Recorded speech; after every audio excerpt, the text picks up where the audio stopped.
जब भी जेल की कैंटीन में सामूहिक खाना होता था, एक कैदी चालाकी से चम्मच गंदा कर देता, फिर जेलर को बुलाकर कहता, सर नई चम्मच दो। जैसे ही जेलर नई चम्मच देता, उसका साथी पीछे से 2 चम्मच चुरा लेता। वापस जाकर वो चम्मच को तोड़कर उसमें से भागने का औजार बनाता। उसने नेल कटर खोलकर उसका ब्लेड निकाला और उससे सिक्कों को घिस-घिस कर पाउडर बनाया। उस पाउडर को चम्मच और नेल कटर के जोड़ पर लगाकर आंख से जोड़, वेल्ड दिया और ऐसे एक धातु टूल बना लिया। वो हर दिन दीवार को छेदता रहा, पूरे 1 साल। जब छेद शरीर के निकलने लायक हुआ, तो देखा पीछे लोहे की जाली लगी थी। अब उसने जेल में काम करते समय एक स्टील का जूता चुरा लिया। लेकिन जैसे ही बाहर निकला, स्कैनर ने उसे पकड़ लिया। उसने बहाना बनाया कि इससे कपड़े टांगता हूं, पर जेलर ने मना कर दिया। असल में वो जूता नकली था, असली वाला जूते के अंदर छिपा था। वो लौटा और उसी से वेंटिलेशन सिस्टम को तोड़ डाला। कैदी ने एक डमी सिर, नकली सिर, भी बना लिया ताकि जेलर को लगे कि वो बिस्तर पर सो रहा है। लेकिन तभी गश्त पर आया जेलर उसके पास पहुंच गया।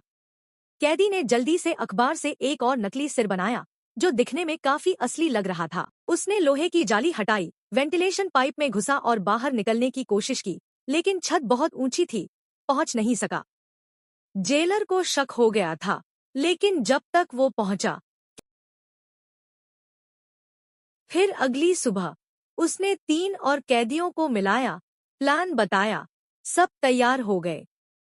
रात को उन्होंने फिर कोशिश की, लेकिन छत पर लगा लोहा वेल्डेड था, तो हट नहीं रहा था।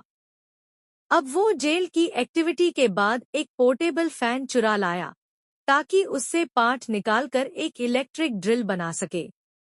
जैसे ही उसने ड्रिल चलानी शुरू की, एक लोहे की रॉड गिर गई और आवाज हो गई। गश्त पर आया जेलर रुक गया, लेकिन कैदी झटपट भीड़ में छिप गया और बच गया। दूसरे दिन जेलर ने उस पर तलाशी अभियान चलाया, बिस्तर उल्टा किया, मेटल डिटेक्टर चलाया, वेंट तक चेक किया, पर कैदी की जबरदस्त तैयारी से कुछ पता नहीं चला। अब कैदी को समझ आ गया, या तो अब या कभी नहीं। 3 दोस्त तैयार थे, लेकिन एक डरपोक दोस्त डर के मारे बिस्तर पर रोने लगा।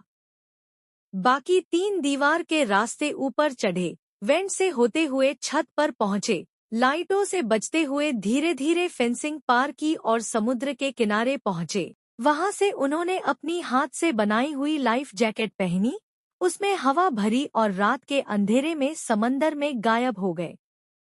सुबह जेलर आया, बिस्तर देखा, बस एक नकली सिर पड़ा था। 3 दिन तक हेलीकॉप्टर से तलाशी चली, लेकिन कोई नहीं मिला, बस किनारे पर एक फूल की पंखुड़ी दिखी। जेल सुपरिंटेंडेंट फूल को देखकर सोच में पड़ गया, क्योंकि इतनी सख्त जेल से भी लोग निकले जा सकते हैं, और वो